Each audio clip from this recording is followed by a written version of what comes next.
홍대, 강남 이런 데는 권리금만 기본적으로 3, 4억이 깔려 있어요. 보증금 2억에 월세, 인테리어비까지 하면 적어도 5, 6억은 들어갑니다. 장사가 쉽지가 않게 되는 거죠. 그러면 여기서 방법이 무엇일까요? 더 대출을 모아서 더 좋은 상권으로 가는 방법밖에 없을까요? 저희 직영점만 9번 창업을 하고 성공적으로 엑시트를 시킨 경험이 있습니다. 그런데 그 9개 매장이 단 한 군데도 좋은 상권에 입점한 적은 없었습니다. 창업 자금이 부족하거나 아니면 여러 가지 이유로 조금 외진 곳에서 창업하신 분들이 많으실 텐데요. 불리한 상권에서도 성공할 수 있는 비밀, 바로 10명 정도가 클릭했다면 20명, 30명이 클릭을 하게 될 겁니다. 결국 불리한 상권에서 살아남는 방법은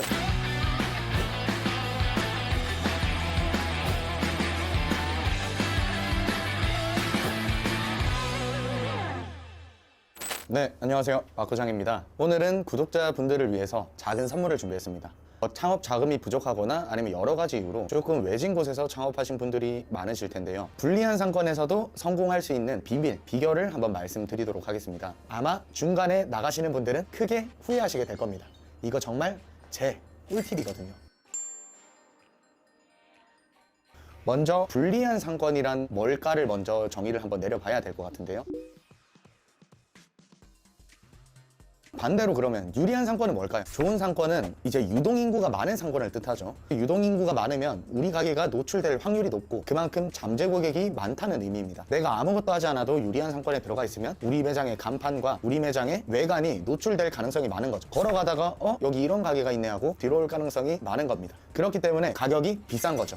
근데 누구나 당연히 좋은 상권에 다 입점해서 장사를 하면 조금 더 유리한 위치에서 장사를 할 수 있겠지만 모두가 다 그렇지 못할 겁니다. 좋은 상권에서 장사를 하려면 지역마다 천차만별이겠지만 이곳 서울 같은 경우는 홍대, 강남 이런 데는 권리금만 기본적으로 3, 4억이 깔려 있어요. 보증금 2억에 권리금 3, 4억에 월세, 인테리어비까지 하면 적어도 5, 6억은 들어갑니다. 근데 이 정도로 창업할 수 있는 분들이 자영업자, 소상공인 분들 중에는 흔하지 않습니다. 보통 우리는 B급, C급 내가 가진 자본금에 맞춰서 들어가는 경우가 많습니다. 그렇게 맞춰서 들어가면 말 그대로 유동인구가 적고 노출될 확률이 적기 때문에 장사가 쉽지가 않게 되는 거죠. 대부분의 사장님들이 그럴 겁니다. 그러면 여기서 방법이 무엇일까요? 돈을 더 대출을 모아서 더 좋은 상권으로 가는 방법밖에 없을까요? 먼저 제 소개를 드리면 저는 이때까지 저희 직영점만 9번 창업을 하고 성공적으로 엑시트를 시킨 경험이 있습니다. 그런데 그 9개 매장이 단 한 군데도 좋은 상권에 입점한 적은 없었습니다. 제일 첫 번째 창업이 1000만 원으로 시작해서 보증금 500만 원, 월세 25만 원짜리. 근데 평수는 35평이었어요. 그러면 어떤 상권, 어떤 곳일지 감이 오시죠? 3층짜리 공간이었습니다. 그곳에서 6개월 만에 월 매출 1억 2천까지 끌어올린 경험이 있고요. 그 다음번에도 마찬가지입니다. 배달 매장이었던 곳을 이제 딴 데로 옮기고 그곳에서 홀 매장을 시작해서 자본금 1,500만 원으로 횟집을 시작했습니다. 그것도 마찬가지로 단 2개월 만에 매출 5천만 원까지 끌어올린 경험이 있고요. 어떻게 이게 가능했냐? 제가 아까 맨 서두에 말씀드렸듯이 좋은 상권은 노출량이 많기 때문에 유동인구가 많기 때문에 비싸다고 말씀을 드렸습니다. 그러면 결국 월세나 잠재 고객은 노출량에 의해 결정이 됩니다. 결국 우리가 생각해야 될 거는 노출수, 클릭수, 전환수 이거 세 가지만 명확하게 계산해서 노출량만 늘리면 매출은 따라오는 구조입니다. 그러면 우리가 상권에서 그 오프라인 트래픽을 늘릴 수 없다면 어떤 대안이 있을까요? 바로 온라인 트래픽입니다. 사장님들도 많이 아시겠지만 시대가 많이 변했습니다. 산골짜기에 있는 식당이라고 하더라도 컨텐츠만 잘 짜고 바이럴 마케팅만 잘 하면 얼마든지 산골짜기로 찾아오게도 할 수 있는 시장이 만들어졌습니다. 제가 이전에 휴먼스토리에 출연해서 260만 뷰 가까이 나왔던 해우매장, 울산 해우매장도 마찬가지입니다. 그곳은 아예 찾을 수가 없는 매장입니다. 해안도로에 가다가 이름 모르는 우가마을이라는 곳에 내려가야지만 저희 매장이 노출이 되기 시작합니다. 그러니까 어느 곳에서 찾아보고 오지 않으면, 소개받고 오지 않으면 아예 존재 자체도 알 수가 없는 위치에 있는 매장입니다. 근데 그 매장이 5월에 창업해서 9월 달쯤에는 자그마치 월 매출이 9천만 원까지도 나왔었습니다. 정말 저희 직원들끼리도 무인도라고 불리는 정말 외진 상권이었거든요. 그런데도 어떻게 매출을 9천만 원까지 끌어올릴 수 있었는지 그 방법 알려드리겠습니다. 바로 온라인 마케팅입니다. 결국에 온라인 마케팅이라고 하면 여러 가지 매체가 있겠죠. 페이스북, 인스타그램, 네이버, 유튜브 등등등이 있을 겁니다. 그러면 각각 이 채널들에서도 어떤 플랫폼이 있는지, 어떤 매체들이 있는지 확인을 해보시는 겁니다. 인스타그램에는 메타 광고, 스폰서 광고, 브랜드 계정, 육성, 퍼스널 브랜딩 이런 방법들이 있을 거고요. 네이버에서는 플레이스, 블로그, 카페, 광고 이런 매체들이 있을 겁니다. 페이스북도 마찬가지로 매체 광고들이 있을 거고 당근마켓도 비즈니스 광고, 우리 동네 홍보 기능이 있을 거고요. 유튜브도 마찬가지로 타 채널에 홍보를 하러 나간다든지 아니면 자체적으로 브랜드 계정을 생성해서 우리 브랜드를 매력적으로 손님들한테 뽐내는 거죠. 그러면 여기서 중요한 게 뭐가 있을까요? 저도 지금 수백 업체를 이제 마케팅 회사를 운영하면서 상담을 하고 또 여러 가지 조언도 드리고 방향을 설정해 드리고 있는 일을 하고 있지만 보통 사장님들이 이런 말씀을 자주 하십니다. 인스타그램 광고 해봤는데 효과 없던데요? 당근마켓 광고 해봤는데 효과 없던데요? 플레이스 광고 해봤는데 매출에 효과가 없던데요? 정말 그럴까요? 저는 효과 없는 광고는 없다고 생각을 해요. 1000명한테 노출이 됐을 때 10명이 클릭을 한다. 그러면 클릭률은 1%가 될 거고요. 10명이 클릭했을 때 1명이 주문을 한다. 그러면 주문율은 10%가 될 겁니다. 결국에 노출량만 늘려주면 자연스럽게 클릭 수가 늘 거고요. 자연스럽게 주문 수, 결국 매출이 늘게 될 겁니다. 그러면 우리가 여기서 노출 수를 늘리는 거는 저는 사실 돈 또는 시간이라고 생각을 합니다. 내가 시간을 들여서 내 브랜드 계정을 유명하게 만들어서 노출량을 늘리던지 아니면 돈을 써서 매체사에 광고를 태워서 노출량을 늘리던지 그 두 가지라고 생각을 하는데 노출은 사실 어떻게 보면 의미가 없죠. 클릭이 돼야 됩니다. 클릭. 그러면 클릭이 되는 광고를 만들어야 된다는 거예요. 클릭이 되는 광고 어떤 것들이 있을까요? 이거는 사실 사장님들도 다 안다는 겁니다. 왜냐면 우리가 사장이기 전에 소비자이기도 하거든요. 우리가 우리 음식도 팔고 우리의 물건도 팔지만 우리도 마찬가지로 관광지나 특정 어느 지역에 가거나 네이버나 인스타그램에 힘을 많이 빌립니다. 땡땡 맛집을 검색해서 이렇게 둘러보고 맛있게 생긴 매장, 내가 지금 찾고자 하는 그 니즈에 맞는 매장이 있으면 그곳을 가곤 하기 때문이죠. 그러면 여기에 힌트가 있다는 겁니다. 우리가 예를 들어서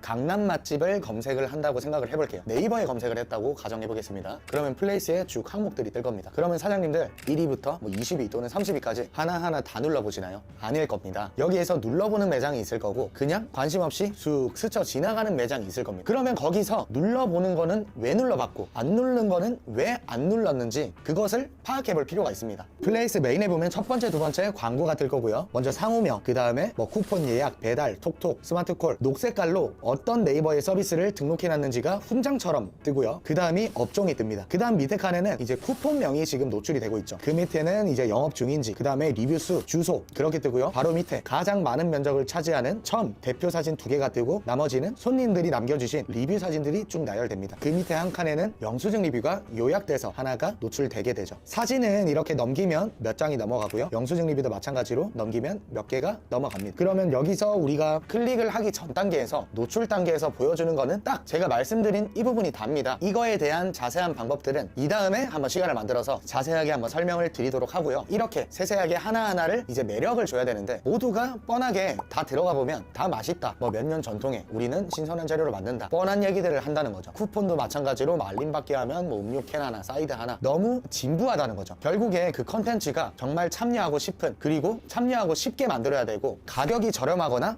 아니면 고급화를 하거나 이도저도 아니라면 의외성을 줘야 됩니다. 뭔가 색달라야 된다는 거죠. 결국에 이거는 사장님들이 정해야 되는데 이거 만드는 거를 굉장히 어려워하세요. 이거 어렵지 않습니다. 벤치마킹을 하면 됩니다. 저희는 온라인이 발달함에 따라서 지금 강남에서 핫한 매장이 어딘지, 신논현에서 핫한 매장이 어딘지, 홍대에서 핫한 매장이 어딘지, 경주, 강릉, 관광지에서 핫한 매장이 어딘지를 검색 몇 번으로 우리는 알 수가 있습니다. 그러면 거기에서 매력적인 것들을 비교해서 분석을 해보는 겁니다. 거기에서 내 색깔을 섞어서 우리 매장에 적용하시면 됩니다. 그러니까 이게 어렵지가 않아요. 당연히 처음 이렇게 분석을 해서 적용을 한다고 해도 대박 매장이 바로 아침에 되지 않을 겁니다. 그렇게 해서 대박 매장이 되면 정말 맛집이 된다면 개나 소나 다 되겠죠. 그런 식으로 계속해서 적용해보고 또 소비자 피드백을 받아보고 얼마나 만족을 하는지 또 우리 상권에 핏이 맞는지 계속해서 수정 보완을 해나가다 보면 어느샌가 견고해지고 그 컨텐츠들이 100명한테 노출이 됐을 때 예전에는 10명 정도가 클릭했다면 20명, 30명이 클릭을 하게 될 겁니다. 그러면 아까 말씀드렸던 노출수, 클릭수, 주문수 중에 노출수는 같은데 클릭수가 늘었잖아요. 그러면 노출수를 늘리면 클릭수가 훨씬 더 늘 수밖에 없습니다. 이게 저는 마케팅의 본질이라고 생각을 하고요. 결국에 이 본질이 좋아야지 마케팅비를 태우고 마케팅비를 늘려서 상위 노출이 됐을 때 내가 투자한 마케팅비에 비해 배수로 늘어나는 거고 결국 이 공식과 시스템을 사장님들이 이해하고 매장에 적용시켜야지 효율적으로 할 수가 있을 겁니다. 결국 불리한 상권에서 살아남는 방법은 저희가 오프라인 트래픽은 놓쳤지만 결국에 온라인 트래픽을 잡자입니다. 이거는 정말 현대사회에서는 필수라고 할 정도로 저는 굉장히 중요하게 생각하고 꼭 공부를 하셔야 된다고 생각을 합니다. 제가 이 부분에 상권에 대해서 자세한 스킬들은 이전 영상을 참고해 보시면 될 거고요. 상단에 링크 띄워두도록 하겠습니다. 이게 어떻게 보면 두리뭉술하고 이해하시기 어려운 내용일 수도 있는데 두 번, 세 번 반복해서 들어보시고 사장님들의 매장에 적용해서 지금보다 훨씬 좋은 성과, 좋은 환경으로 만들어 줬으면 좋겠습니다. 이거에 대해서 이해가 안 가시는 부분은 댓글로 남겨주시면 제가 하나하나 답변 드리도록 할 거고요. 오늘도 고생하셨고 성장하셔서 먼 훗날에 정상에서 뵙는 날이 왔으면 좋겠습니다. 영상이 도움이 되셨다면 구독과 좋아요, 알림 설정까지 부탁드리겠습니다.